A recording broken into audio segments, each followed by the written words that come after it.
Welcome to Freeman's Bass Bunker. I'm Matt Freeman. Okay, today I'm not going to do a play-along video. I thought I'd do a video on this bass. I get asked questions a lot about, what kind of basses do you play? And I get asked the most questions about this bass in particular. So I thought I'd do a video on this. Okay, so this is my 1977 Fender Precision bass. And I bought this when I was in Operation Ivy. And I bought it in 1987 at Guitar Center in downtown Oakland, which is long gone. And back then, when you'd walk in a Guitar Center, they had rows of these things. I mean, just like up there, all kinds of P basses and jazz basses.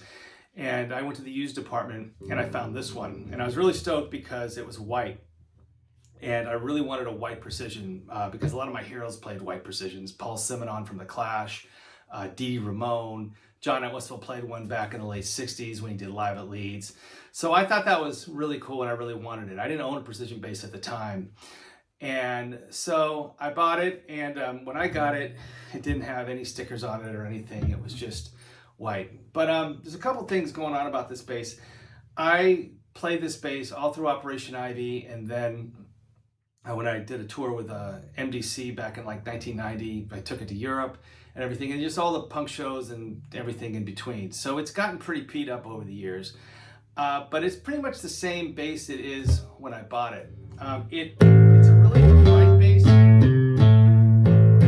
As far as precisions go, it's on the brighter side. It's about mid-weight. It's not that heavy, but it's not super light.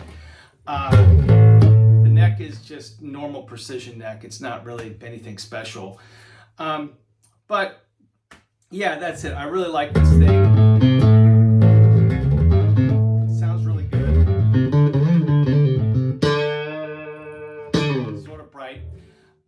But I play this for I don't know, since Rancid 5, I've exclusively used this one on Rancid records. Before then, I played other basses on some of the other records. I've used a jazz bass on Out Come the Wolves and so on. Maybe I can do a video about that someday. For those of you who are wondering, Fender actually did a Matt Freeman bass. I actually have it right here. And this is the Matt Freeman Squire, which was made between 2011 and 2016. And it's a good bass. I played this one actually I played in Rancid live for a long time. And you can see actually, I don't know, close up, they got the color really good. This bass is sort of yellowy now, and I'll go into that in another part of the video, but they got the color really good. But let me know if you want me to do a video on that one. But today we're just gonna talk about this one. Okay, so I'm gonna do a close-up video and see what tell you guys what's going on. So I'm gonna do a close-up of the body here. So as you can see, there's the body. When I got this bass, it had no stickers on it and really no scratches or dents, and it was like a Fender white. I think it's called Fender Olympic white, the way it came out of the factory in '77. Since then, over all these years, it's sort of morphed into this like sort of yellowish color here. As you can see, I don't know how well you can see it, but it's sort of a yellowish white. You can sort of see down here the primer where my arm sort of sits, and it's like worn that in there, and that's sort of like the white part. But yeah, this is how it sort of looks now, and I think that's just because of age, and also up until the late 90s, you could still smoke cigarettes in clubs. So I think a lot of that tar and nicotine got into the body. You see a lot of vintage basses, sort of that happens. So anyway, it's all stock. This pickup is the original pickup, and it's sunk down pretty far in there, and I haven't adjusted it or done anything to it, and I'm not sure ever really. It's just been in there, and it just sort of sits there, and it sounds really good. And then the bridge is just your standard Fender bridge. Over the years, back in the old punk days, this came apart, and I had to sort of use the springs I could find in the sort of parts bin to make it work. I think they're all original saddles, but yeah, it works fine. The only thing is, I don't know if you can see it, but the action is all the way down to the bottom. I've had to adjust it there to make it work on the neck. And as far as the intonation goes, it intonates fine, but the E string, we had to put this like sort of grommet here to make it a little longer to make it intonate correctly. But it plays amazing. Um, Other things we got going here. So this brass plate here. So this piece for all you guys that maybe don't know this, this whole piece right here is the pick plate, this plastic right here, and it's one big piece, and it goes down here, and it usually goes to here, and this is where the cord goes into the amp, a quarter-inch jack. And I was playing a show with Operation Ivy, and there's all these kids on stage, and I went to jump, and someone stepped on the cord, and it ripped all this out, plastic and all the guts of the bass and everything. So I took it to the guitar shop, and instead of giving me a whole new pick plate, they said, "Oh, that might happen again." And they just put a brass plate. The guy put a brass plate, cut this brass plate, cut it here, and then put these big wood screws in. He actually put 6 of them in, but we left 2 out because it was just overkill. And that never happened again. Well, actually, it did happen one more time, same thing, but this time it broke right here, and this part just got stuck in the bass, and I was able to pull it out with a pair of pliers and get a new cord. So that's pretty cool.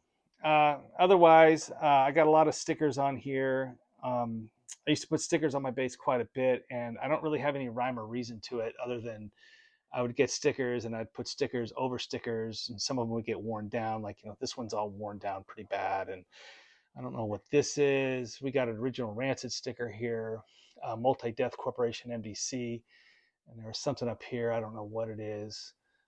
This is all duct tape residue from strapping my strap on back before I had strap locks. Got these Scott checkers I drew myself, and didn't do a very good job. And then I've got this Sean Connery James Bond thing here. Get a look at this. So this is pretty cool. I actually cut this out of a magazine. I think it was advertising. They were releasing the James Bond series on VHS, I think, or something. And I cut it out of a magazine. I happened to be at my grandmother's house, and she had this like crazy old, like thick Scotch tape, but it was like clear. I don't know.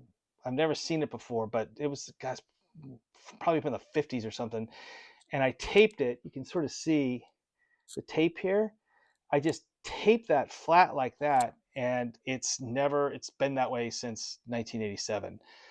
It's never come apart, and it looks like I clear coated it actually, but I didn't. But that's how I did it. Otherwise, you can see this thing's been through the ringer. There's a lot of, like, some of the screws have rust and stuff. Um, okay, so moving up the neck. The neck is pretty worn in, as you can see. Some of these frets are pretty worn. They're not completely flat, but they're definitely worn. I mean, people have looked at that and they're like, "Oh, you could put new frets in it." And I'm like, "No, I'm not going to put new frets in it. It sounds great." And you look up there, we got the headstock there, but yeah, you can see there's just a lot of like damage here from, like, hitting stuff, leaning up against amps, dropping it and stuff. There's a couple bad frets. This one in particular, this one in particular, I got to be careful of that one. But I sort of know where everything is on this, and it's really fitted to me, and it's really easy to play for me. The nut here is original.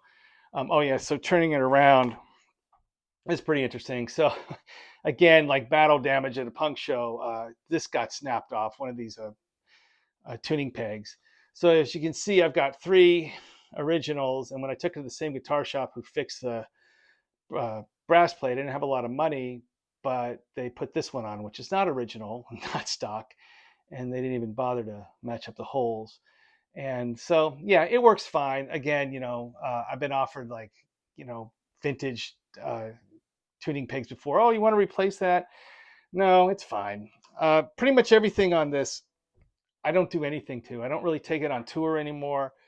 I'll take it at a few shows. I played it in the studio, but I'm really careful with it because it really is irreplaceable and it sounds really good. Okay. So there you go. I hope that answers your questions about this bass. Let me know down in the comments if you guys want to see more videos about basses I have and stuff I played on records. Anyway, thanks for watching. I really appreciate it.